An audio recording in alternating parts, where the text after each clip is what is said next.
തൻ്റെ തന്നെ ശിക്ഷാവിധിയാണ് ഭക്ഷിക്കുകയും പാനം ചെയ്യുകയും ചെയ്യുന്നത്. ഈ വചനം വെച്ചിട്ടാണ് ഇത് യഹൂദർക്ക് മാത്രമുള്ളതാണ് എന്ന് വ്യാഖ്യാനിക്കുന്നത്. കാരണം ആർക്കാണ് ശിക്ഷാവിധി ഉള്ളത്? ഇപ്പോൾ നമ്മൾ ഈ ഹോളിലേക്ക് വന്നപ്പോൾ ഈ സൈഡ് 1 വേ ആണെന്ന് വെക്കുക. 1 വേ ആണെന്ന് അവിടെ ഒരു ബോർഡ് ഇരിക്കുക. ആ ബോർഡ് ഇരുന്നിട്ടും ഞാൻ 1 വേ തെറ്റിച്ചു വന്നാൽ എന്ത് ചെയ്യും? ശിക്ഷിക്കപ്പെടും. എന്തുകൊണ്ടാണ്? തെറ്റ് ചെയ്തു. എങ്ങനെയാണ് തെറ്റായത്?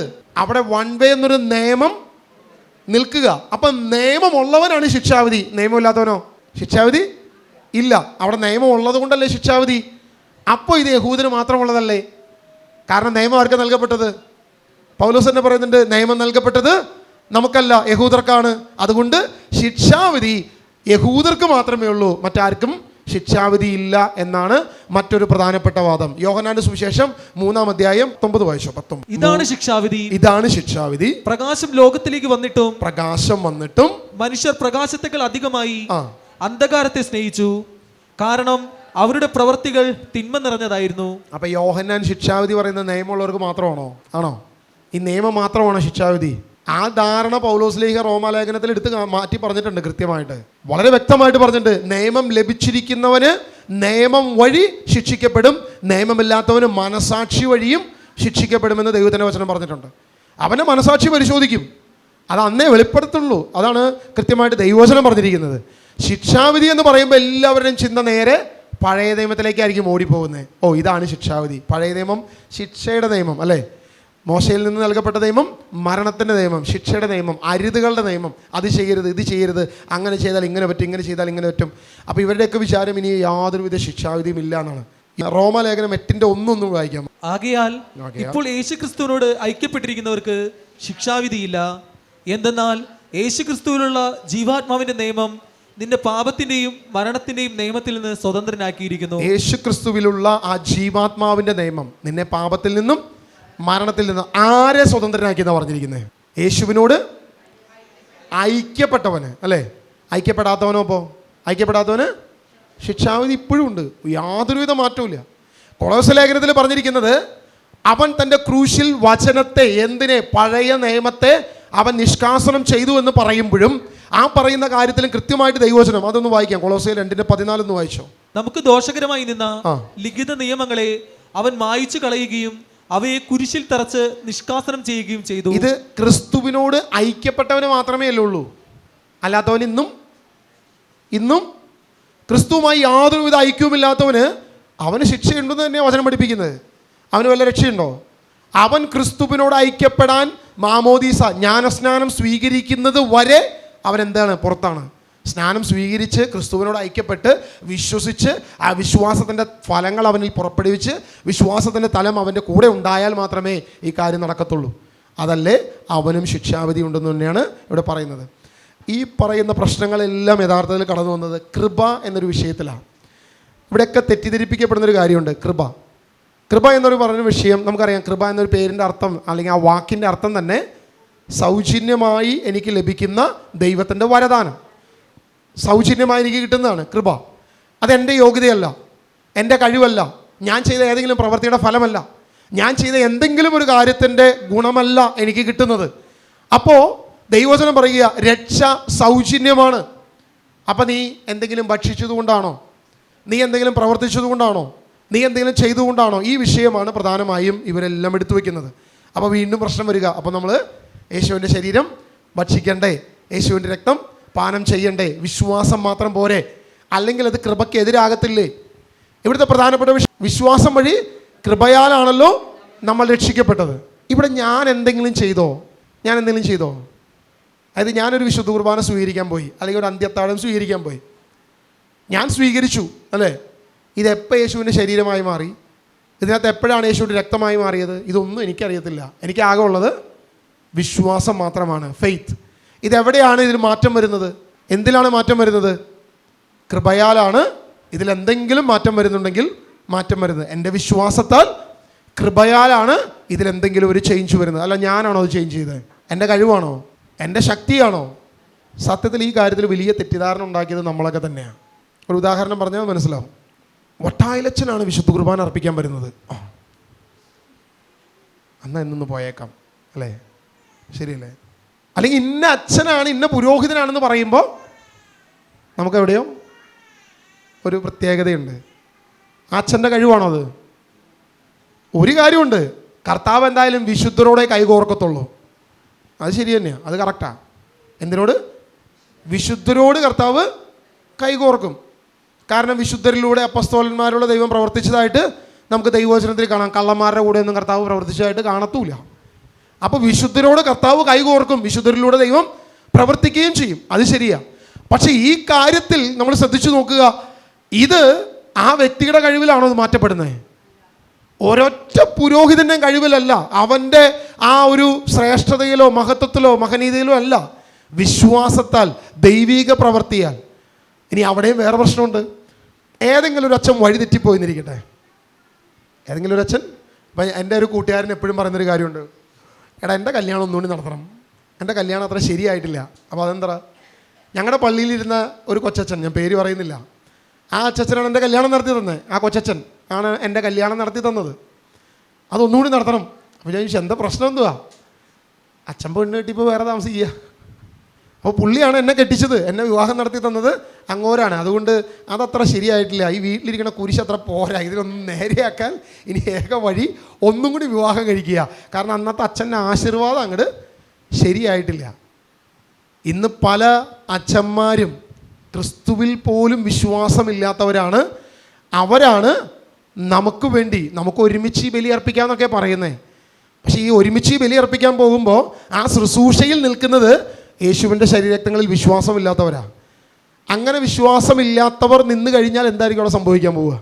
അതും കൂടി നമ്മൾ ചിന്തിക്കാതെ തരവില്ല. അതാ പ്രശ്നം. അതാണ് നമ്മുടെ ഏറ്റവും വലിയ പ്രോബ്ലം.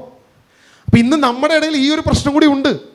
എത്ര അച്ഛന്മാർക്ക് ഇത് വിശ്വാസമുണ്ടെന്ന് ചോദിച്ചാൽ നമ്മൾ പരിശോധിച്ച് നോക്കണം, ഇതിന് വിശ്വാസമുണ്ടോ? ആർക്കറിയാം. പല എണ്ണത്തിനും ഈ കാര്യത്തിൽ യാതൊരുവിധ വിശ്വാസമോ ഇല്ല എന്നുള്ളതാണ് സത്യം. അപ്പോൾ ഈ രണ്ട് മേഖലയും നമ്മൾ ശ്രദ്ധിക്കണം. ഒന്ന്, ഈ പറയുന്ന വ്യക്തിയുടെ യോഗ്യത അതെങ്ങനെ, ഈ പറയുന്ന വ്യക്തിക്കെങ്കിലും വിശ്വാസം ഉണ്ടോ എന്നുള്ളത് കൂടി നമ്മളൊന്ന് പരിശോധിക്കേണ്ട ആവശ്യമുണ്ട്. ഇനി ഓണവും സകല വിഗ്രഹാരാധനയും സകലതും നടത്തിയവൻ്റെ മുമ്പിലാണ് നമ്മൾ പോയി ഇന്ന് ഇതൊക്കെ സ്വീകരിക്കേണ്ടി വരിക എന്നുള്ളത് അതിലും വലിയ വിരോധാഭാസവുമാണ്. എന്തായാലും കർത്താവിന് വചനത്തിൽ പറഞ്ഞിരിക്കുന്ന കാര്യം യാതൊരുവിധ മാറ്റവുമില്ല. അത് യേശുവിൻ്റെ ശരീരവും രക്തവും തന്നെയായിട്ടാണ് പറഞ്ഞിരിക്കുന്നത്. ഇവിടെയുള്ള ആളുകളെ എങ്ങനെ അർപ്പിക്കുന്നു, അവരുടെ യോഗ്യത എന്ത്, അവരുടെ വിശുദ്ധി എന്ത്, അവരും കർത്താവുമായിട്ടുള്ള ബന്ധം എന്ത്, ഇതൊക്കെ നമ്മുടെ പേഴ്സണൽ പരിശോധനയിൽ വെക്കുക. ഞാനായിട്ടിനി ഒരു ലിസ്റ്റ് എടുത്തിട്ട് ഇന്നവർ യോഗ്യരാണെന്നോ ഇന്നവർ അയോഗ്യരാണെന്നോ പറയാൻ എനിക്ക് പറ്റത്തില്ല. യോഗ്യത ആരാണ്? ദൈവമാണ് നോക്കട്ടെ. നമ്മുടെ വിശ്വാസം എന്താണെന്ന് മാത്രം നമ്മൾ ചിന്തിക്കുക. നമ്മൾ നേരത്തെ ഒരു കാര്യം പറഞ്ഞു, മൂന്ന് സുവിശേഷത്തിലും മത്തായിലും മർക്കോസിലും ലൂക്കയിലും ഈ വിഷയമുണ്ട്, പുതിയ ഉടമ്പടി സ്ഥാപിക്കുന്നതിനെ കുറിച്ച്. ലൂക്ക ആരുടെ ശിഷ്യനാണ്? പൗലോസിൻ്റെ ശിഷ്യനാണ്. മത്തായും മർക്കോസും നിങ്ങൾ ഈ പുതിയ ഉടമ്പടി എടുത്ത പ്രത്യേകിച്ച് യാതൊരുവിധ വാക്കുകളിലും വ്യത്യാസമില്ല, ഒരേ തരത്തിലാണ് പോയിരിക്കുന്നത്. എന്നാൽ ലൂക്കയിൽ ചെറിയൊരു വേരിയേഷൻ വാക്കുകളിൽ ശ്രദ്ധിക്കാം. ചെറിയ ആശയ വ്യത്യാസമല്ല, ഉപയോഗിച്ച വാക്കുകളിൽ ചെറിയ വേരിയേഷൻ ഉണ്ടാകും, ആശയത്തിൽ യാതൊരുവിധ മാറ്റവുമില്ല. ലൂക്ക ആരുടെ ശിഷ്യനാണ്? പൗലോസിൻ്റെ ശിഷ്യനാണ്. നമ്മൾ ഈ പറയുന്ന 1 കൊരിന്തി 11:26 മുതലുള്ള വാക്യങ്ങൾ ലൂക്ക പോലും പറഞ്ഞിട്ടില്ല. ലൂക്ക സുവിശേഷം എഴുതുന്നത് പൗലോസ് അപ്പോസ്തലൻ ഈ ലേഖനമൊക്കെ എഴുതി കഴിഞ്ഞിട്ടാണ്. ഈ ലേഖനം എഴുതുമ്പോൾ ഈ ലേഖനം ആര് വായിച്ചിട്ടുണ്ടാകാം? ലൂക്ക വായിച്ചിട്ടുണ്ടാകാം. കാരണം എഴുത്തുകാരനാണ്. ലൂക്ക ആരുടെ പോലും എഴുത്തുകാരനാണ്? ഈ പൗലോസ് അപ്പോസ്തലൻ പോലും എഴുതുമ്പോൾ പറയുമ്പോൾ എഴുതുന്നത് പോലും പലപ്പോഴും ലൂക്ക തന്നെയാണ്. പൗലോസിൻ്റെ പ്രേക്ഷിത യാത്ര എഴുതിയതാരാണ്? അപ്പോസ്തല പ്രവൃത്തി എഴുതിയതാണ് ലൂക്കയാണ്. അപ്പോൾ ലൂക്കയ്ക്ക് ഈ വിഷയം അറിയാത്തതല്ലല്ലോ, അല്ല. പക്ഷേ പുതിയ ഉടമ്പടിയുടെ സ്ഥാപനം, സുവിശേഷം, യേശുവിൻ്റെ ജീവചരിത്രം പറയുമ്പോൾ, യേശു പറഞ്ഞതും ചെയ്തതുമായ കാര്യം പറയുമ്പോൾ അവിടുത്തെ പൗലോസിൻ്റെ എക്സ്പ്ലനേഷൻ എടുത്ത് ഇവിടെ ലൂക്ക റിപ്പീറ്റ് ചെയ്യുന്നില്ല. നിങ്ങൾ ഇത് ഭക്ഷിക്കുമ്പോഴും പാനം ചെയ്യുമ്പോഴും അവൻ്റെ മരണവും പ്രത്യാഗമനവും ഓർക്കുകയാണെന്ന് പൗലോസിൻ്റെ വ്യാഖ്യാനം ഇവിടെ സുവിശേഷത്തിൽ ആൾ ഉൾക്കൊള്ളിക്കുന്നില്ല, ലൂക്ക പോലും ഉൾക്കൊള്ളിക്കുന്നില്ല. കാരണം എന്താ? അത് സുവിശേഷമാണ് ലൂക്ക എഴുതുന്നത്. നമ്മുടെ ഇടയിൽ നടന്ന കാര്യങ്ങൾ എഴുതുന്നു എന്നാണ് ലൂക്ക തെയോഫിലോസിനോട് പറയുന്നതായിട്ട് നമുക്ക് കാണാൻ പറ്റുക. നമ്മുടെ ഇടയിൽ സംഭവിച്ച കാര്യങ്ങൾ, ഈ കാര്യത്തിൽ ആ വാക്യമില്ല. അതുകൊണ്ട് തന്നെ ലൂക്ക അത് എന്ത് ചെയ്യുക? ലൂക്കയ്ക്ക് അത് അറിയാൻ പാടില്ലായിട്ടല്ല, അത് വ്യാഖ്യാനമാണ് പൗലോസിൻ്റെ, അത് കൃത്യമായിട്ട് ലേഖനത്തിലുണ്ട്. പക്ഷെ അതിവിടെ റിപ്പീറ്റ് ചെയ്യുന്ന പോലുമില്ല. അവരുടെ ആ വാദം പോലും അവിടെ പൂർണ്ണമായി ഇഗ്നോർ ചെയ്യാൻ പറ്റും. 1 കൊരിന്തോസ് അതിൻ്റെ 10-ാം അധ്യായം 16-ാം വാക്യം വായിക്കാമോ? നാം ആശീർവദിക്കുന്ന അനുഗ്രഹത്തിന്റെ പാനപാത്രം. നാം ആശീർവദിക്കുന്ന അനുഗ്രഹത്തിന്റെ പാനപാത്രം. ഇവിടെ ശ്രദ്ധിക്കണം, ഇത് ആരോടാ പറയുന്നത്? ഇവിടെ നാം എന്ന് ഉദ്ദേശിക്കുന്ന ആരോടൊക്കെയാ? പൗലോസ് അപ്പോസ്തലനാണ് എഴുതുന്നത്. അപ്പം നാം എന്ന് ഉദ്ദേശിക്കുന്നത് ആരോടാ? ഇപ്പോൾ നമുക്ക് എല്ലാവർക്കും ബാധകമാണെന്ന് നമുക്കറിയാം. പൗലോസ് ഈ ലേഖനം എഴുതുന്ന ആർക്കാ? കൊരിന്തിയിലെ സഭയ്ക്കാണ് എഴുതുന്നത്. അപ്പോൾ കൊരിന്തിയിലെ സഭ വിജാതിയരിൽ നിന്ന് കടന്നു വന്നതാണ്.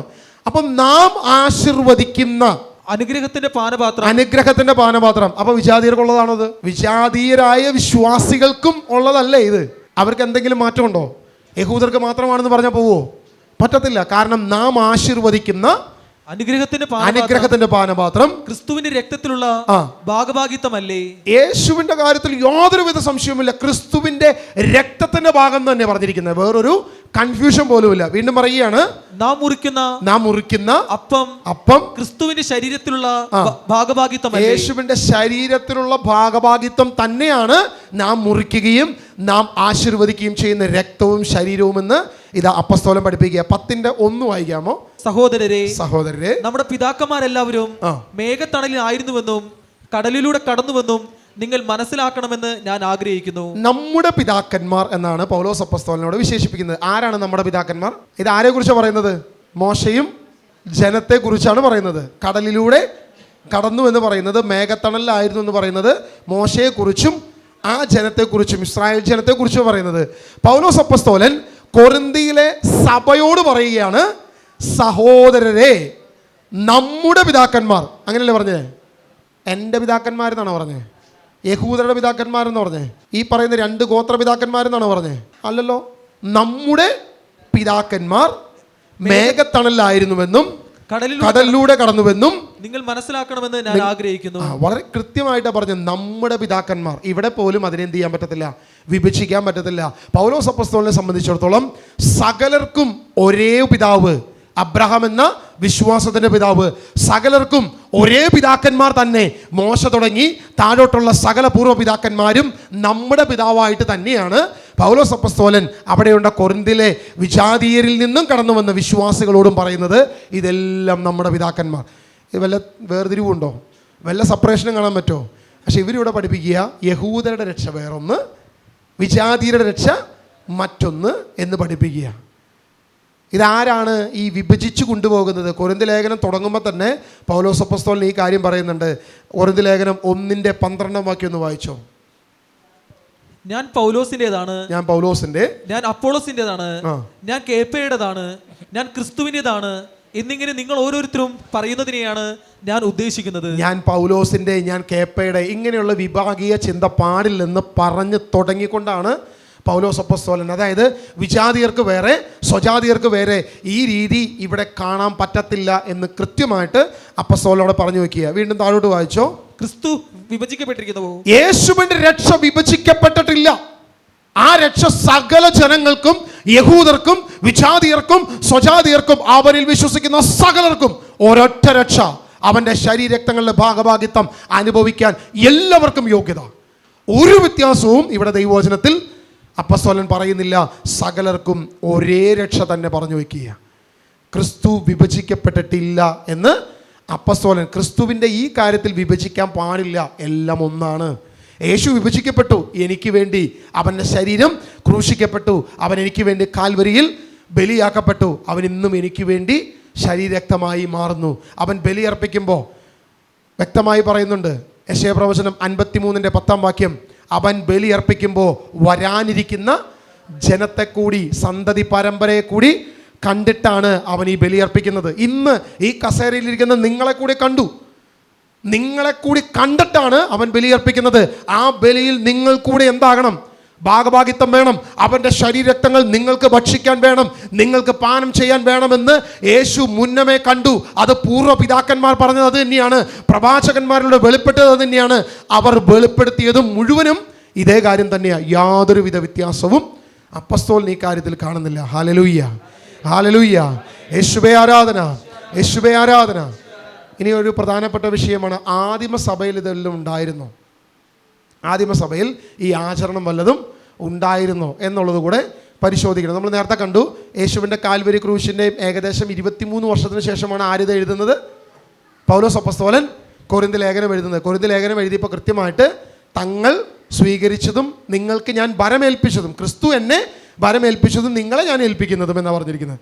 അപ്പോൾ ആ ആചരണം അവിടെ ഉണ്ടായിരുന്നു. ഇനി അപ്പസ്തോല പ്രവൃത്തി വായിക്കുക, 2-ാം അധ്യായത്തിൽ പറയുക അനുദിനം അപ്പം നുറുക്കിയിരുന്നു. വീണ്ടും 4-ാം അധ്യായത്തിൽ കാണുന്നുണ്ട് അനുദിനം അവർ അപ്പം നുറുക്കിയിരുന്നു, ഭവനം തോറും അപ്പം നുറുക്കിയിരുന്നു എന്ന് പറയുന്നുണ്ട്. വീണ്ടും 16-ാം അധ്യായത്തിൽ സാബത്തിൻ്റെ പിറ്റേ ദിവസം അപ്പം നുറുക്കാൻ ഞങ്ങൾ ഒരുമിച്ച് കൂടിയപ്പോൾ കൃത്യമായിട്ട് അവിടെ വചനത്തിൽ കാണുക. അങ്ങനെ അപ്പസ്തോല കാര്യം അവർ ഒരുമിച്ച് കൂടുന്ന വിഷയം നമുക്ക് കാണാം. പിന്നെ കൊരിന്തി ലേഖനത്തിൽ പറയുന്നുണ്ട് നിങ്ങൾ ഒരുമിച്ച് കൂടുമ്പോൾ മറ്റുള്ളവർക്കുള്ള സഹായ ധനം നിങ്ങൾ ശേഖരിക്കണം. എന്തിനാ അവർ ഒരുമിച്ച് കൂടുന്നത്? ഈ അപ്പം നുറുക്കാൻ നിങ്ങൾ ഒരുമിച്ച് കൂടുമ്പോൾ. അപ്പോൾ ഈ കാര്യങ്ങളെല്ലാം അവിടെ സ്പഷ്ടമായിട്ട് പറയുന്നുണ്ട്. വീണ്ടും അപ്പസ്തോലൻ ആ കാര്യം ജനത്തെ ഭരമേൽപ്പിച്ചു. അതിനുശേഷം 3 സുവിശേഷങ്ങൾ എഴുതപ്പെട്ടു, മത്തായി, മർക്കോസ്, ലൂക്കോസ്. 3 സുവിശേഷങ്ങളിലും ഈ കാര്യം കൃത്യമായി ക്രിസ്തു സ്ഥാപിച്ച പുതിയ ഉടമ്പടി എന്ന് തന്നെ കൃത്യമായിട്ട് എഴുതി വച്ചിരിക്കുക. ഇനി യോഹന്നാന്റെ ലേഖനത്തിൽ മാത്രം ഈ വിഷയം കാണത്തില്ല. യോഹന്നാന്റെ ലേഖനത്തിലുണ്ടോ പുതിയ ഉടമ്പടി സ്ഥാപിച്ചത്? പുതിയ ഉടമ്പടി സ്ഥാപിച്ചതിനെ കുറിച്ച് യോഹന്നാന്റെ സുവിശേഷത്തിലുണ്ടോ? സുവിശേഷത്തിൽ പുതിയ ഉടമ്പടി സ്ഥാപിച്ചതിനെ കുറിച്ച് പറയുന്നില്ല. യോഹന്നാൻ വിട്ടുപോയ കാര്യങ്ങൾ കൃത്യമായി പൂരിപ്പിച്ച് മാത്രമേ യോഹന്നാൻ പോകുന്നുള്ളൂ. വളരെ ക്ലിയറായി യോഹന്നാൻ അത് കംപ്ലീറ്റ് ചെയ്ത് പോകുന്നുണ്ട്. കാല് കഴുകുന്ന ശുശ്രൂഷയെക്കുറിച്ച് ഏതെങ്കിലും സുവിശേഷകർ എഴുതിയിട്ടുണ്ടോ? മത്തായി എഴുതിയിട്ടുണ്ടോ? മർക്കോസ് എഴുതിയിട്ടുണ്ടോ? ലൂക്ക എഴുതിയിട്ടുണ്ടോ? 3 പേര് എഴുതിയിട്ടില്ല. പക്ഷേ യോഹന്നാൻ കൃത്യമായിട്ട് അത് എഴുതി വെച്ചിട്ടുണ്ട്. ഇതുപോലെ യൂദാസ് അപ്പം ഭക്ഷിച്ചതിനെ കുറിച്ച്, അതായത് പുതിയ ഉടമ്പടിയുടെ സ്ഥാപനം പോലും എഴുതാത്ത യോഹന്നാൻ, ആ സ്ഥാപിച്ച സംഭവം എഴുതാത്ത യോഹന്നാൻ യൂദാസ് അപ്പം ഭക്ഷിച്ചു അവനിൽ പിശാച് പ്രവേശിച്ചു എന്ന് എഴുതി വച്ചിട്ടുണ്ട് സുവിശേഷത്തിൽ. അത് കൃത്യമായിട്ട് അത് എഴുതിയിട്ടുണ്ട്. എന്നാൽ യോഹന്നാന്റെ സുവിശേഷം 6-ാം അധ്യായം ഒരു ദീർഘമായ ഒരു വലിയ അധ്യായമായി തന്നെ ഈ കാര്യത്തിൻ്റെ ഫുൾ എക്സ്പ്ലനേഷൻ, കർത്താവ് പഠിപ്പിച്ച മുഴുവൻ കാര്യങ്ങളും അതിൽ എഴുതി വച്ചിരിക്കുക. തുടക്കം അപ്പം വർദ്ധിപ്പിച്ചു, അപ്പം വർദ്ധിപ്പിച്ചതിന് തദനന്തരം അതിനുശേഷം നടന്ന സംഭവങ്ങളെക്കുറിച്ച് വിവരിച്ചു. നമ്മൾ വിചാരിക്കും ഇത് യോഹന്നാൻ ആശയപരമായി എഴുതി പോയിരിക്കുന്നൊരു കാര്യം മാത്രമാണെന്ന് വിശ്വസിക്കും. പക്ഷേ യഥാർത്ഥത്തിൽ യോഹന്നാൻ്റെ ഈ സുവിശേഷം 6-ാം അധ്യായം ഒരു ഡിബേറ്റ് വിഷയമാണ്. അവിടെ നടന്ന ഒരു വലിയ ഡിബേറ്റിനെയാണ് യോഹന്നാൻ എന്ത് ചെയ്യുന്നത്? നരേറ്റ് ചെയ്ത് എഴുതി വെച്ചിരിക്കുന്നത്. യോഹന്നാൻ്റെ സുവിശേഷം 2-ാം അധ്യായത്തിൽ കാണുന്ന നിക്കദേമോസ് രാത്രിയിലാണ്, രഹസ്യത്തിലാണ് യേശുവിൻ്റെ അടുത്ത് വന്നത്. അവർ തമ്മിലുള്ള കോൺവെർസേഷൻ, അവർ തമ്മിലുള്ള ആ രഹസ്യ കോൺവെർസേഷൻ യോഹന്നാൻ എഴുതുന്നുണ്ട്. ഇതെങ്ങനെ യോഹന്നാൻ അറിഞ്ഞു? ഒന്ന്, സമരിയക്കാരി സ്ത്രീ തമ്മിലുള്ള കോൺവെർസേഷനിൽ യോഹന്നാൻ അവിടെ ഉണ്ടോ? യോഹന്നാൻ അവിടെ നോക്കി ഒളിഞ്ഞു നോക്കുന്നുണ്ടോ? യോഹന്നാൻ മറ്റേ ചിപ്പ് ഫോൺ അവിടെ കോൾ ചെയ്ത് പോക്കറ്റിലിട്ടിട്ട് യേശുവിൻ്റെ കയ്യിൽ വെച്ചിട്ട് പോയിട്ട് അപ്പുറത്തിരുന്ന് കേട്ടിട്ട് വന്നിരുന്ന് എഴുതിയതാണോ? പക്ഷേ അവിടെയും യോഹന്നാൻ ആ കോൺവെർസേഷൻ കൃത്യമായി, ഈ സ്ത്രീ പറഞ്ഞതും യേശു പറഞ്ഞതുമായ കോൺവെർസേഷൻ അവിടെ കൃത്യമായിട്ട് എഴുതി വയ്ക്കുന്നുണ്ട്. യോഹന്നാൻ ഇങ്ങനെയാണ് പല കാര്യങ്ങൾ എഴുതി പോകുന്നത്. ഡിബേറ്റ് വിഷയങ്ങൾ പലപ്പോഴും ഇങ്ങനെ എഴുതി പോകുന്നത്. യോഹന്നാൻ്റെ സുവിശേഷം 6-ാം അധ്യായവും ഇതുപോലെ ഒരു ദീർഘമായി ഒരു സ്ഥലത്ത് നടന്ന കാര്യമല്ല, ദിവസങ്ങളുടെ ഇടയിൽ പലപ്പോഴായി വന്ന ചർച്ചയുടെ വലിയൊരു വിഷയമാണ് യോഹന്നാൻ എഴുതി പോകുന്നത്. അത് ജസ്റ്റ് ഒന്ന് നമ്മൾ കണ്ടുപോകാം. യോഹന്നാന്റെ സുവിശേഷം 6-ാം അധ്യായം എടുക്കുമ്പോൾ 16 ഒന്ന് വായിക്കാം. വൈകുന്നേരമായപ്പോൾ അവന്റെ ശിഷ്യന്മാർ കടൽക്കരയിലേക്ക് പോയി. അവർ ഒരു വെള്ളത്തിൽ കയറി കടലിനക്കരെ കഫർനാമിലേക്ക് പുറപ്പെട്ടു. അപ്പൊ കഫർനാമിലേക്ക് യേശുവും ശിഷ്യന്മാരും എന്ത് ചെയ്തു? കഫർനാമിലേക്ക് പോയി. ഈ അത്ഭുതം നടന്നത് എവിടെയായിട്ടാണ് പറയപ്പെടുന്നത്? ഈ അപ്പം വർദ്ധിപ്പിച്ചത് എവിടെയായിട്ട് പറയുന്നത്? 2 സുവിശേഷത്തിലും വ്യത്യസ്തമായ ബെത്സൈദയിലാണ് മെയിനായിട്ട് പറയുന്നത്. ബെത്സൈദയിൽ അതിൻ്റെ അപ്പുറത്തുള്ള കഫർനാമിലേക്കാണ് ഇവരെന്ത് ചെയ്യുന്നത്? അതിനുശേഷം പോകുന്നത്. അപ്പോൾ ഈ പറയുന്ന അപ്പം വർദ്ധിപ്പിച്ചതിന് ശേഷം ഈ സംഭവം കഴിഞ്ഞ് ആ അപ്പം 5 അപ്പം 5000 പേർക്ക് കൊടുത്തത് ബെത്സൈദയിൽ തന്നെ ഉള്ള ഒരു വിജന പ്രദേശത്ത്, മർക്കോസും മത്തായും പറയുന്ന ഒരു വിജന പ്രദേശമാണ്. ലൂക്ക മാത്രമാണ് ഒരു കൃത്യമായ ഒരു സ്ഥലത്തെക്കുറിച്ച് പറയുന്നത്. ഇനി അതിൽ തന്നെ ഇവിടെ പറയുകയാണ് അപ്പുറത്തോട്ട് എവിടോട്ട് പോയി? കഫർനാമിലേക്ക് പുറപ്പെട്ടു. അതിൻ്റെ 23-ാം വാക്യം വായിക്കാമോ? കർത്താവ് കൃതജ്ഞത സ്തോത്രം ചെയ്ത് നൽകി അപ്പം ജനങ്ങൾ ഭക്ഷിച്ച ആ സ്ഥലത്തിനടുത്തേക്ക് തിബേരിയാസിൽ നിന്ന് മറ്റു വള്ളങ്ങൾ വന്നു. തിബേരിയാസിൽ നിന്നും മറ്റു വള്ളങ്ങൾ കൂടി വന്നു. ഇനി അതിൻ്റെ 25-ാം വാക്യം ഒന്ന് വായിച്ചോ. യേശുവിനെ കടലിന്റെ മറുകരയിൽ കണ്ടെത്തിയപ്പോൾ അവർ ചോദിച്ചു, റബി, അങ്ങ് ഇപ്പോൾ എവിടെ എത്തി? അപ്പോൾ ആദ്യം അപ്പം വർദ്ധിപ്പിച്ചു, അത് ഒരു സ്ഥലത്ത് വെച്ച്, ഒരു വിജനമായ സ്ഥലത്ത് വെച്ച്. അവിടെ നിന്ന് എവിടേക്ക് പോയി? കഫർനാമിലേക്ക് പോയി. ഇനി അടുത്ത വിഷയം നമ്മൾ കാണുന്നത് കഫർനാമിൽ തന്നെ ഒരു സ്ഥലത്ത് വെച്ച് ശിഷ്യന്മാർ അല്ലെങ്കിൽ അന്വേഷിച്ചു വന്നവരും ആരെ കണ്ടു? യേശുവിനെ കണ്ടു. മറുകരയിൽ വെച്ച്, കടലിൻ്റെ മറുകരയിൽ വെച്ച്. അവിടെ എവിടെയാണ് കാണുന്നത്? കടലിൻ്റെ അടുത്താണ് കാണുന്നത് അല്ലേ? കടലിൻ്റെ മറുകരയിൽ വെച്ച് യേശുവിനെ കണ്ടു. യേശുവിനോട് പ്രതിവചിച്ചു, നീ എപ്പോഴാണ് ഇവിടെ വന്നത് എന്ന് ചോദിച്ചു. ഇനി അതേ അധ്യായത്തിന്റെ തന്നെ 59 വാക്യം വായിക്കാമോ? കഫർനാമിലെ സിനഗോഗിൽ പഠിപ്പിച്ചു കൊണ്ടിരിക്കുമ്പോഴാണ് അവൻ ഇത് പറഞ്ഞത്. അപ്പൊ ഇപ്പൊ എവിടെ എത്തി യേശു?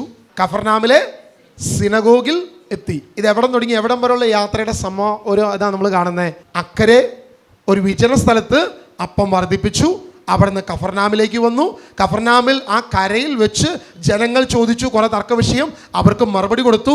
വീണ്ടും ഒരു സിനഗോഗിൽ ചെന്നപ്പോൾ അവിടെയും ഇതേ വിഷയം തന്നെ തർക്ക വിഷയം വന്നു. ആ സിനഗോഗിൽ വെച്ചും ഇതേ വിഷയം തന്നെയാണ്. വിഷയം ഇപ്പോഴും എന്ത് ചെയ്തിട്ടില്ല, യേശുവിനെ ചുറ്റിപ്പറ്റി നിൽക്കുക. അവിടെ വെച്ച് പഠിപ്പിച്ചു. ഇങ്ങനെ ഒരു ദീർഘമായ ഒരു ഡിബേറ്റ് വിഷയമാണ് ഈ 6-ാം അധ്യായത്തിൽ കിടക്കുന്നത്. ഇവിടെ എവിടെയെങ്കിലും യേശു ആ ആശയത്തിൽ നിന്നും പുറകോട്ട് പോയോ? ഇത് എൻ്റെ ശരീരമാണ്, ഇതെൻ്റെ രക്തമാണ്. പലപ്പോഴും പറയാറുണ്ട് ഇതൊരു മെറ്റഫോറിക്കായിട്ട് പറയുന്നത്, അതായത് അലിഗറിക്കൽ എക്സ്പ്ലനേഷൻ ആയിട്ട് പറയാറുണ്ട്. അതായത് മിക്ക സഭകളിലും, പ്രത്യേകിച്ച് പെന്തക്കോസ്ത് സഭകളിലെ പല സ്വതന്ത്രരും പറയുന്നത് ഇതൊരു അലിഗറിക്കലായിട്ട് പറയപ്പെടുന്നത്. അലിഗറിക്കൽ എന്ന് വെച്ച് കഴിഞ്ഞാൽ ഒരു ഉപമ, ശരീരവും രക്തവും എന്ന് പറയുന്ന ഒരു ഉപമ എന്നുള്ള രീതിയിൽ മാത്രമാണ് ഈ ഒരു വിഷയം പറയുന്നത്. അതല്ലാതെ യേശുവിൻ്റെ യഥാർത്ഥ ശരീരമോ യേശുവിൻ്റെ യഥാർത്ഥ രക്തമോ അല്ല, ഉപമയാണ് പറയുന്നത്. ഉപമേയമാണ് ഇവിടെ കാണുന്നത്. പലപ്പോഴും യേശു പറയുന്നുണ്ട് ഞാനാണ് വാതിൽ എന്ന് വെച്ച് കഴിഞ്ഞാൽ നമ്മുടെ കട്ടള വാതിൽ യേശു ആണോ? ഞാനാണ് മുന്തിരിവള്ളി എന്ന് വെച്ചാൽ യേശു മുന്തിരിവള്ളിയാണോ? അല്ല, അതെല്ലാം ഉപമയാണ്. ആ ഒരു ഉപമ വെച്ചിട്ടാണ് പറഞ്ഞത് എന്നുള്ളതാണ്. അതുപോലെ തന്നെ ഒരു ഉപമയാണ് എന്ത്, ഈ വിഷയവും തൻ്റെ ശരീരവും രക്തവും എന്ന് പറയുന്നത്. അതുകൊണ്ടാണ് യഹൂദർക്ക് വലിയ ഇടർച്ച ഉണ്ടായത്.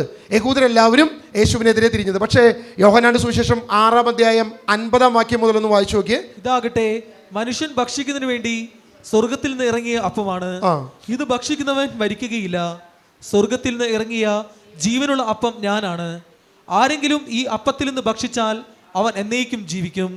ലോകത്തിന്റെ ജീവന് വേണ്ടി ഞാൻ നൽകുന്ന അപ്പം എൻ്റെ ശരീരമാണ്. അതായത് അപ്പം എന്ന് മാത്രം പറഞ്ഞു വെച്ച് പോയെങ്കിൽ നമുക്ക് പറയാം അപ്പം എന്താണ്, അലിഗറിക്കലായിട്ട് പറഞ്ഞതാണ്, അത് ഉദാഹരണം മാത്രമാണെന്ന് പറയാം. പക്ഷേ 51-ാം വാക്യം വളരെ കൃത്യമായിട്ട് പറയാം, സ്വർഗത്തിൽ നിന്നിറങ്ങിയ ജീവനുള്ള അപ്പം ഞാനാണ്. ആരെങ്കിലും ഈ അപ്പത്തിൽ നിന്ന് ഭക്ഷിച്ചാൽ അവൻ എന്നേക്കും ജീവിക്കും. വീണ്ടും പറയുക, ലോകത്തിന് ജീവന് വേണ്ടി ഞാൻ നൽകുന്ന അപ്പം എൻ്റെ ശരീരമാണ്, എൻ്റെ ശരീരം തന്നെയാണ്. വീണ്ടും പറയുക, ഇതേപ്പറ്റി യഹൂദരിൽ തർക്കമുണ്ടായി. അപ്പോൾ അത് വലിയ പ്രശ്നമായി.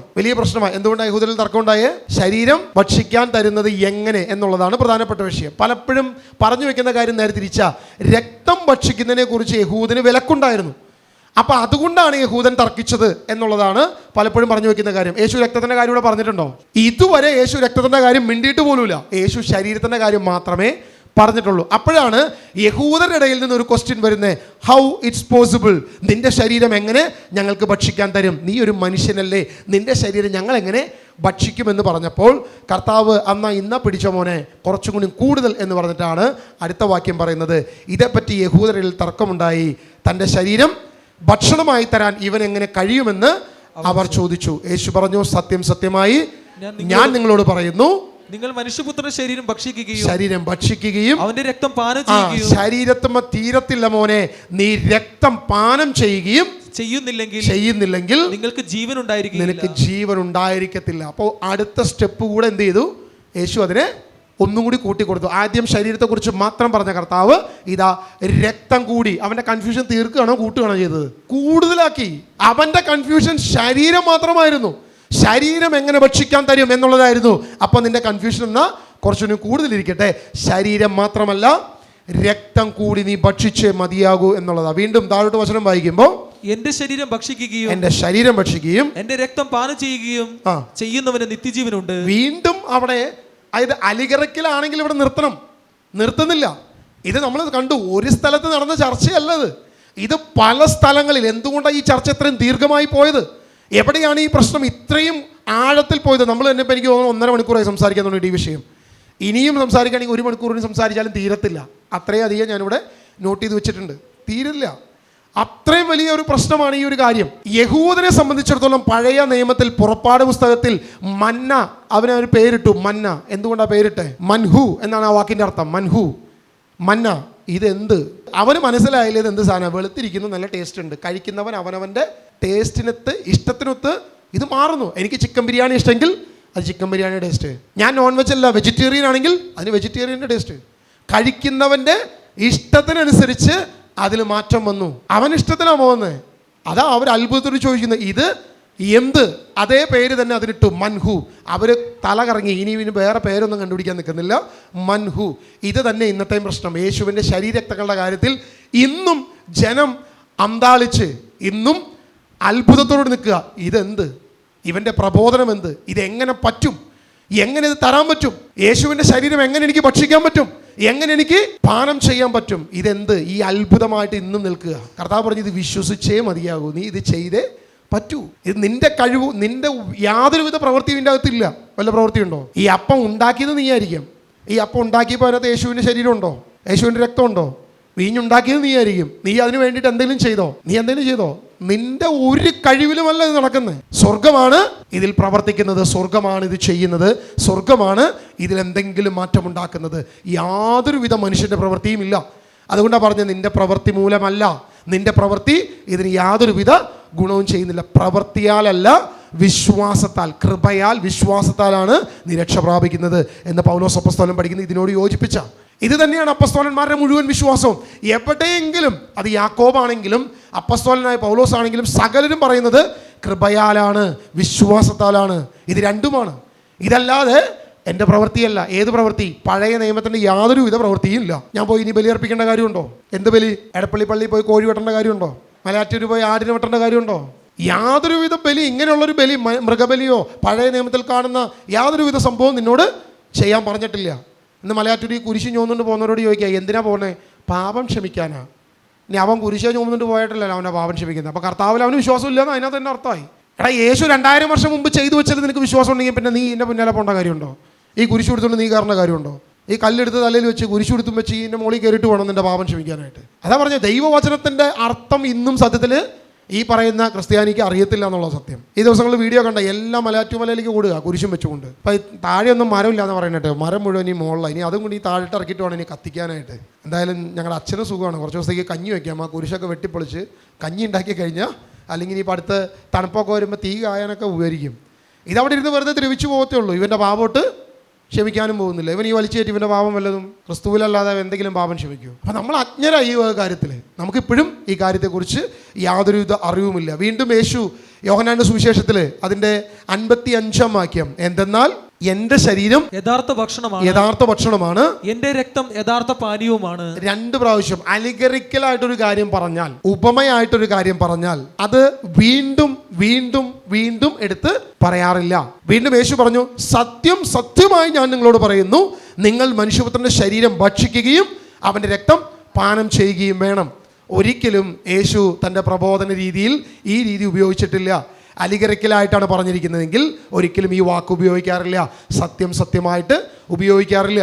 അവിടെ ഒന്നും നിനക്ക് മാറ്റാൻ, നിനക്ക് വ്യാഖ്യാനിക്കാൻ യാതൊരുവിധ സ്കോപ്പുമില്ല. വ്യാഖ്യാനമേ വേണ്ട, വളരെ ക്ലിയർ ആയിട്ട് കിടക്കുകയാണ്. വീണ്ടും 55-ാം വാക്യം പറയാണ്, എന്തെന്നാൽ എൻ്റെ ശരീരം യഥാർത്ഥ ഭക്ഷണമാണ്, എൻ്റെ രക്തം യഥാർത്ഥ പാനീയമാണ്. എൻ്റെ ശരീരം ഭക്ഷിക്കുകയും എൻ്റെ രക്തം പാനം ചെയ്യുകയും ചെയ്യുന്നവൻ എന്നിലും ഞാൻ അവനിലും വസിക്കും എന്ന് കരുതി ഓടിപ്പോയി ഈ ശരീരം ഈ രക്തവും വാങ്ങി ഭക്ഷിച്ചാൽ എന്ത് സംഭവിക്കും? അത് നിന്റെ ശിക്ഷാവിധിക്കും, നിന്റെ ദുർബലതയ്ക്കും, നിന്റെ രോഗാവസ്ഥയ്ക്കും, നിന്റെ മരണത്തിനും കാരണമാകുമെന്ന് തന്നെ കർത്താവ് വെച്ച് പറഞ്ഞിരിക്കുക. ഇന്ന് ഈ നാമമാത്ര ക്രിസ്ത്യാനി വെറുതെ പോയി നാവ് നീട്ടി ഈ സാധനം സ്വീകരിച്ചു കഴിഞ്ഞാൽ അവന് കിട്ടാൻ പോകുന്ന ഏറ്റവും വലിയ പ്രതിസന്ധി ഇതൊക്കെ തന്നെയാണ്. യാതൊരുവിധ മാറ്റവും ഇതിനകത്ത് വരാനില്ല. ഇന്ന് ഇത് മാത്രം ചെയ്തുകൊണ്ട് ആരെങ്കിലും രക്ഷ പ്രാപിക്കുമോ? എല്ലാ ദിവസവും പോയി ഞാൻ വിശുദ്ധ കുർബാന സ്വീകരിച്ചു, ഞാൻ ശ്രദ്ധിച്ചല്ലോ, യാതൊരുവിധ വിശ്വാസവും ഇല്ലാതെ നീ ഇത് മാത്രം സ്വീകരിച്ചു, ദൈവരാധിച്ചല്ലോ, ചെല്ലത്തില്ല. വെറുതെ ഈ പ്രവൃത്തി മാത്രം കൂടെ നടക്കത്തില്ല. കാരണം ഇവിടെ എന്തെങ്കിലും, ഇത് യേശുവിൻ്റെ ശരീരരക്തങ്ങളാകുന്നത് എൻ്റെ വിശ്വാസത്താലാണ്. നിനക്ക് വിശ്വാസമില്ലെങ്കിൽ ഇത് വെറും ഗോതമ്പപ്പം തന്നെയാണ്. നിനക്ക് വിശ്വാസമില്ലെങ്കിൽ ഇത് വെറും വീഞ്ഞ് തന്നെയാണ്. യാതൊരുവിധ വ്യത്യാസവുമില്ല. പക്ഷേ അതും നിന്റെ ശിക്ഷാവിധിക്ക് കാരണമാകും. കാരണം വിശ്വാസ സമൂഹമാണ്, വിശ്വാസ സഭയാണ് അത് ചെയ്യുന്നത്. നീ അവിടെ ചെന്ന് കഴിഞ്ഞാൽ നിനക്ക് എന്ത് സംഭവിക്കും? അത് നിനക്ക് രോഗത്തിനും മരണത്തിനും തന്നെ കാരണമാകും. അത് തന്നെ യൂദാസിന് സംഭവിച്ചത്. യൂദാസ് യേശുവിൽ വിശ്വസിച്ചോ? പത്രോസിനെ സംബന്ധിച്ച് പത്രോസ് സ്വീകരിക്കുമ്പോൾ പത്രോസ് യേശുവിനെ തള്ളി പറയാൻ ഒരു താല്പര്യമില്ല. യേശുവിൽ വിശ്വാസമായിരുന്നു. പത്രോസിനെ തള്ളി പറയുന്നതിനെ കുറിച്ച് യാതൊരു ചിന്തയില്ല. ഈ സംഭവത്തിന് തദനന്തരമാണ് നീ എന്നെ തള്ളി പറയുന്നുള്ള വിഷയം പറയുന്നത് കർത്താവ്. പത്രോസ് നീ എന്നെ 3 പ്രാവശ്യം തള്ളി പറയും. പത്രോസ് പറഞ്ഞു, നടക്കത്തില്ല, വേറെ എന്ത് സംഭവിച്ചാലും ഇത് നടക്കത്തില്ല, ഞാൻ തള്ളി പറയത്തില്ല. നിങ്ങൾ ശ്രദ്ധിച്ചോ? പത്രോസ് യേശുവിൻ്റെ പിന്നാലെ പോയി. ഞാൻ ഇടയനെ അടിക്കും, ആടുകൾ ചിതറിപ്പോകും, സകല ആടുകളും ചിതറിപ്പോയി. പത്രോസ് ചിതറിപ്പോയോ? പത്രോസ് യേശുവിന്റെ പിന്നാലെ പോയി എന്ന വചനം പറയുന്നത്. കൃത്യം ഗ്യാപ്പിൽ പത്രോസ് യേശുവിന്റെ പിന്നാലെ പോയി പ്രധാന പുരോഹിതന്റെ ആ വിചാരണ സ്ഥലത്തിന്റെ അകത്ത് പ്രവേശിച്ചു. യോഹന്നാനും പത്രോസും അതിന്റെ അകത്തുണ്ടായിരുന്നു. അതുകൊണ്ടല്ലേ പത്രോസ് തള്ളി പറഞ്ഞത്? അവിടെയല്ലേ പരിചാരകൻ ചോദിക്കുന്നത് നീ ആരാണെന്ന് ചോദ്യം ചോദിക്കുന്നത്? അവിടെയാ പത്രോസ് തള്ളി പറയുന്നത്. അതുവരെ പത്രോസിന് ക്രിസ്തുവിൽ നീ ജീവിക്കുന്ന ദൈവത്തിന്റെ പുത്രനായ ക്രിസ്തു ആണെന്ന വിശ്വാസം അവനിൽ പൂർണ്ണമാണ്. അതുകൊണ്ട് എന്ത് സംഭവിച്ചു? അവന് അനുതാപത്തിലേക്ക്, മാനസാന്തരത്തിലേക്ക് വരാനുള്ള ഒരു അവസരം ദൈവം കൊടുത്തു. പക്ഷേ യൂദാസിനെ സംബന്ധിച്ച് അവൻ്റെ ഭൗതികമായ നേട്ടം, പണക്കൊതി മാത്രമേ ഉണ്ടായിരുന്നുള്ളൂ. അവൻ അതിനുവേണ്ടി 30 വെള്ളിക്കാശിന് ഒറ്റുകൊടുത്ത് അതിന് അച്ചാരവും വാങ്ങി പോക്കറ്റിൽ വെച്ചിട്ടാണ് ഇവിടെ വന്നിരുന്ന് യേശുവിൻ്റെ ശരീരരക്തങ്ങൾ ഭക്ഷിച്ചത്. അത് അവന് പിശാച് പ്രവേശിച്ചു എന്ന വചനം പറയുന്നത്. അത് അവന് ശാപമായി മാറി, നിത്യനരകമായി മാറി, അവൻ്റെ മരണത്തിൽ അത് കലാശിച്ചു. ദൈവത്തിൻ്റെ വചനത്തിന് യാതൊരുവിധ മാറ്റവുമില്ല. കൃത്യമായിട്ട് വചനം പറയുന്നു, ഇതിൽ യാതൊരുവിധ വ്യത്യാസവുമില്ല എന്ന് തന്നെ പറയുന്നു. എഫേസ്യ ലേഖനം 3 അതാണ് നമ്മൾ നേരത്തെ 2 കണ്ടതല്ല, 3:8 നമ്മൾ വായിച്ചത്. വിജാതീയരോട് ക്രിസ്തുവിൻ്റെ ദുർഗ്രഹമായ സമ്പന്നതയെക്കുറിച്ച് പ്രസംഗിക്കാനും സകലത്തിൻ്റെയും സൃഷ്ടാവായ ദൈവത്തിൽ യുഗങ്ങളോളം നിഗൂഢമായി സ്ഥിതി ചെയ്തിരുന്ന രഹസ്യത്തിന്റെ പ്രവർത്തനം. അപ്പോൾ വിജാതീയർക്കുള്ള സുവിശേഷം ഒരു രഹസ്യമാണ്, ഒരു നിഗൂഢമാണ്. ഇത് പൗലോസിന് മാത്രം വെളിപ്പെട്ടു എന്നാണ് ആ വാക്യം വെച്ച് നമുക്ക് മനസ്സിലായത്. അതിന് 5-ാം വാക്യം ഒന്ന് വായിക്കാമോ? 3:5. ഇപ്പോൾ അവിടുത്തെ വിശുദ്ധരായ അപ്പസ്തോലന്മാർക്കും പ്രവാചകർക്കും പരിശുദ്ധാത്മാവിന് വെളിവാക്കപ്പെട്ടതുപോലെ മറ്റു തലമുറകളിലെ മനുഷ്യർക്ക് ഇത് വെളിവാക്കപ്പെട്ടിരുന്നില്ല. പൗലോസ് അപ്പോസ്തലൻ പറയുന്നത് എനിക്ക് മാത്രം വെളിപ്പെട്ടു എന്നാണ് പറയുന്നത്. 5-ാം വാക്യത്തിൽ പറയുന്നത് ഇപ്പോൾ അവിടുത്തെ വിശുദ്ധരായ അപ്പസ്തോലന്മാർക്കും പ്രവാചകന്മാർക്കും പരിശുദ്ധാത്മാവിനാൽ വെളിവാക്കപ്പെട്ടതുപോലെ മറ്റ് തലമുറകളിലെ മനുഷ്യർക്ക് ഇത് വെളിവാക്കപ്പെട്ടിരുന്നില്ല. അതായത് പഴയ നിയമത്തിലെ വിശുദ്ധർക്ക് ഇതിന്റെ പൂർണ്ണ വെളിപ്പാടുണ്ടായിരുന്നില്ല. എന്നാൽ ഇപ്പോൾ അപ്പസ്തോലന്മാർക്കും പ്രവാചകന്മാർക്കും ഈ കാര്യത്തെക്കുറിച്ച് വ്യക്തമായി വെളിപ്പാട് ലഭിച്ചിട്ടുണ്ട് എന്നാണ് അപ്പസ്തോലനോട് പറയുന്നത്. വിജാതിയരോട് ആദ്യമായി സുവിശേഷം പ്രസംഗിച്ചത് ആരാ? പത്രോസാണ്. കൊർന്നേലിയോസിന്റെ ഭവനത്തിൽ വിജാതീയരായിട്ടുള്ള ആളുകളോട് ആദ്യം സുവിശേഷം പ്രസംഗിച്ചത് പത്രോസാണ്. പത്രോസ് സുവിശേഷം പ്രസംഗിച്ച് പിന്നെയും എന്തോരം സമയം കഴിഞ്ഞിട്ടാണ് പൗലോസ് ഈ ഒരു വിഷയം തൊടുന്നത് പോലും. അപ്പൊ വിജാതീയരോട് ആദ്യം സുവിശേഷം പ്രസംഗിച്ചത് പത്രോസാണ്. നിങ്ങൾ അപ്പസ്തോല പ്രവൃത്തി 15-ാം അധ്യായം സൂനോദോസിന്റെ തീരുമാനം പറയുന്നുണ്ട്. യൂദായിൽ നിന്ന് ചിലർ അവിടെ വന്ന് മോശയുടെ നിയമം അനുസരിച്ച് പരിച്ഛേദനം ചെയ്യപ്പെടാത്ത പക്ഷം രക്ഷ പ്രാപിക്കുവാൻ സാധ്യമല്ല എന്ന് സഹോദരി പഠിപ്പിച്ചു. പൗലോസും ബാർണബാസും അവരോട് വിയോജിക്കുകയും വിവാദത്തിൽ ഏർപ്പെടുകയും ചെയ്തു. അവിടെ ഒരു വലിയൊരു കോൺഫ്ലിക്റ്റ് ഉണ്ടായി. പ്രത്യേകിച്ച് പരിച്ഛേദനമാണ് അവിടുത്തെ വിഷയം. ഈ പരിച്ഛേദനമാകുന്ന വിഷയം വിജാതീയരുമായി ബന്ധപ്പെട്ടൊരു വിഷയമാകുമ്പോൾ ഇത് ഭയങ്കര ഒരു പ്രോബ്ലമായി കഴിഞ്ഞപ്പോൾ അതിൻ്റെ 7 തുടങ്ങി വായിച്ചോ, അപ്പോൾ ക്ലിയർ ആയിട്ട് മനസ്സിലാവും അതെന്താ ആശയം. 7-ാം വാക്യം മുതൽ 15 വലിയ വാദപ്രതിവാദം നടന്നപ്പോൾ, അതായത് യഹൂദരുടെ ഇടയിലും ഈ പറയുന്ന അപ്പസ്തോലന്മാരുടെ ഇടയിലും വലിയൊരു വാദപ്രതിവാദം നടക്കുകയാണ്.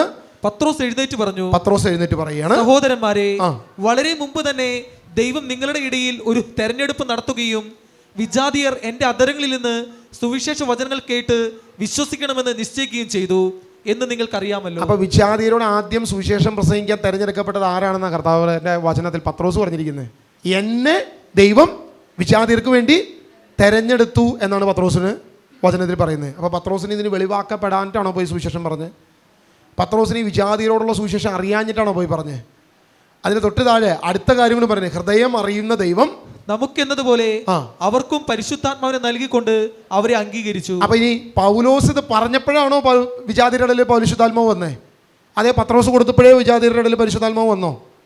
പത്രോസ് പ്രസംഗിച്ചപ്പോഴേ കൊറിന്തിയിലെ അവിടെ ഈ ഭവനത്തിൽ, ഈ കൊർന്നേലിയോസിന്റെ ഭവനത്തിൽ പരിശുദ്ധാത്മാവ് ഇറങ്ങി പ്രവർത്തിക്കാൻ തുടങ്ങി, അവരുടെ ഉള്ളിൽ വന്നു. പത്രോസ് ഈ വിഷയം പറയുമ്പോൾ വലിയ വാദപ്രതിവാദത്തിൻ്റെ ഇടയിലാണ് പത്രോസ് ഈ വിഷയം പറയുന്നത്. എന്നിട്ട് പറയാണ്, എന്നിട്ട് പറയാം, വളരെ മുമ്പ് തന്നെ ദൈവം നിങ്ങളുടെ ഇടയിൽ ഒരു തെരഞ്ഞെടുപ്പ് നടത്തി, അത് വിജാതീയർ എൻ്റെ അധരങ്ങളിൽ നിന്നും സുവിശേഷം കേൾക്കണമെന്നുള്ളതായിരുന്നു ദൈവത്തിൻ്റെ ഹിതം. വിജാതീയർ പത്രോസിന്റെ അധരങ്ങളിൽ നിന്നും സുവിശേഷം കേൾക്കണം. അപ്പോൾ വിജാതീയരുടെ അപ്പസ്തോലൻ പൗലോസ് മാത്രമാണോ? പത്രോസ് പ്രവർത്തിച്ചിട്ടില്ലേ? പൗലോസിന് മാത്രമാണോ അത് വെളിപ്പെട്ടത്? പൗലോസിന് ഏതെങ്കിലും പ്രത്യേക രഹസ്യം വെളിപ്പെട്ടു എന്നാണ് പൗലോസ് പറയുന്നത്? അല്ല, പൗലോസ് തന്നെ അവിടെ പറയുന്നത് എല്ലാ അപ്പസ്തോലന്മാർക്കും പ്രവാചകന്മാർക്കും ഈ രഹസ്യം വെളിപ്പെട്ടു എന്നാണ് പറഞ്ഞിരിക്കുന്നത്. അല്ലാതെ സ്വന്തമായി മാത്രം വെളിപ്പെട്ടു എന്നൊരു അവകാശവാദം പൗലോസിനില്ല. ഈ വ്യാഖ്യാതാക്കൾക്കാണുള്ളത്, പൗലോസിനില്ല. അതാ നമ്മൾ കൃത്യമായിട്ട് എഫേസ്യ ലേഖനം വായിച്ചു. അത് തന്നെ ഇവിടെ അപ്പസ്തോല പ്രവൃത്തിയിൽ പറയുകയാണ്, ദൈവം അത് ചെയ്തു. 9-ാം വാക്യം, നമ്മളും അവരും തമ്മിൽ യഹൂദരും വിജാതീയരിൽ നിന്നും ക്രിസ്തുവിലേക്ക് കടന്നു വന്നവരും തമ്മിൽ വ്യത്യാസം കൽപ്പിച്ചിട്ടില്ല. അവിടുന്ന് വ്യത്യാസം കൽപ്പിച്ചില്ല. ദൈവം വ്യത്യാസം കൽപ്പിച്ചിട്ടില്ല. ദൈവത്തിന് വലിയ വ്യത്യാസമുണ്ടോ? യഹൂദനെന്ന് വ്യത്യാസമുണ്ടോ? വിജാതിരെന്ന് വ്യത്യാസമുണ്ടോ? അവരുടെ രക്ഷാന്ന് വ്യത്യാസമുണ്ടോ? നമ്മുടെ രക്ഷ യാതൊരു വിധ വ്യത്യാസവുമില്ല. ഇത് ആരാണ് അസൈൻ ചെയ്യുന്നത്? ആരാ സൈൻ ചെയ്ത് വെച്ചാൽ പത്രോസ് കൃത്യമായിട്ട് പറയുക, ഇതിന് യാതൊരുവിധ വ്യത്യാസവുമില്ല. അതുകൊണ്ട് നമ്മുടെ പിതാക്കന്മാർക്കോ നമുക്കോ താങ്ങാൻ വയ്യാത്ത ഒരു നുകം, അതായത് പരിച്ഛേദനത്തെക്കുറിച്ചുള്ള വിഷയങ്ങൾ പിന്നെ അവിടെ പറഞ്ഞു പോവുക. അപ്പോൾ ഇവിടെ യാതൊരുവിധ വ്യത്യാസവുമില്ല. വിജാതിയർക്കുള്ള രക്ഷ പത്രോസ് മനസ്സിലാക്കിയത് തന്നെ പൗലോസും മനസ്സിലാക്കി. അതല്ലാതെ ഒരു വ്യത്യസ്തമായൊരു സംഭവമേ ഇല്ല എന്നുള്ളത് വ്യക്തമാണ്. ഇനി ഒറ്റ പ്രശ്നമുള്ളത് നമ്മൾ തുടക്കം കണ്ടൊരു കാര്യമാണ്. ജെറമിയ 31 മുതൽ നമ്മൾ കണ്ടൊരു വിഷയമുണ്ട്. അത് നമ്മൾ അവിടെ തന്നെ ക്ലിയർ ചെയ്തിരുന്നു. ഇസ്രായേൽ എന്ന് പറയുന്നത് സകലരും. കാരണം പൗലോസ് അപ്പസ്തോലൻ കൊരിന്ത് ലേഖനത്തിൽ പറഞ്ഞു, നമ്മുടെ പൂർവ്വപിതാക്കന്മാർ എന്ന് പറയുമ്പോൾ ഇസ്രായേൽ ആരുടെ? വിജാതീയൻ്റെയും സ്വജാതീയൻ്റെയും ക്രിസ്തുവിനെ സ്വീകരിച്ച സകലരുടെയും പൂർവ്വപിതാവാണെങ്കിൽ, ആ അബ്രഹാം എൻ്റെ പൂർവ്വപിതാവാണെങ്കിൽ ഞാനിന്ന് സ്വർഗീയ യെരുസലേമിന് തുല്യമാണ്. ദൈവത്തിൻ്റെ സഭയാണ് ഞാനിന്ന്. ഇസ്രായേൽ തന്നെയാണ്. ക്രിസ്തു ആ ഉടമ്പടി സ്ഥാപിച്ചത് എന്നോടുകൂടെയാണ്. അത് എൻ്റെ യോഗ്യതയിലല്ല, ദൈവത്തിൻ്റെ യോഗ്യതയാൽ എനിക്കും കൂടെ സ്വീകരിക്കാൻ തന്നെയാണ് ദൈവം അത് ചെയ്തു വച്ചിരിക്കുന്നത് എന്ന് വ്യക്തമാണ്. ഇന്നത് നമ്മൾ ആരെങ്കിലും നമുക്കല്ല എന്ന് പറഞ്ഞു കഴിഞ്ഞാൽ നമ്മൾ തെറ്റിപ്പോവും. അത് യഹൂദർക്ക് മാത്രമുള്ളതാണെന്ന് പറഞ്ഞാൽ നമ്മൾ തിരിച്ചു പറയാനുള്ള വാക്യങ്ങൾ നമ്മുടെ കയ്യിലില്ലേ? ഇപ്പോൾ ആരെങ്കിലും വന്ന് വഴിതെറ്റിപ്പോവോ? തെറ്റിപ്പോകരുത്. കാരണം ഇനിയുള്ള കാലത്ത് നടക്കാനിരിക്കുന്ന മുഴുവൻ വിഷയവും ഇതൊക്കെ തന്നെയാണ്. ഇത്രയും കാലമില്ലാത്ത ഈ പഠനങ്ങൾ ഇന്ന് വന്നിട്ടുണ്ടെങ്കിൽ ഇതിൻ്റെയൊക്കെ കാരണം ഇന്ന് ഈ വിഷയങ്ങൾ ഇനി നമ്മുടെ ഇടയിലൊക്കെ വരും. കർത്താവ് അത് വ്യക്തമായിട്ട് ബോധ്യം തരിക. ഇനി നമ്മുടെ ഇടയിൽ ഇങ്ങനെയുള്ള ആളുകൾ വന്ന് കൂടും. ഇങ്ങനെയുള്ള ആട്ടിൻ തോലണിഞ്ഞ ചെന്നായ്ക്കൾ വന്ന് കടന്നു വരും.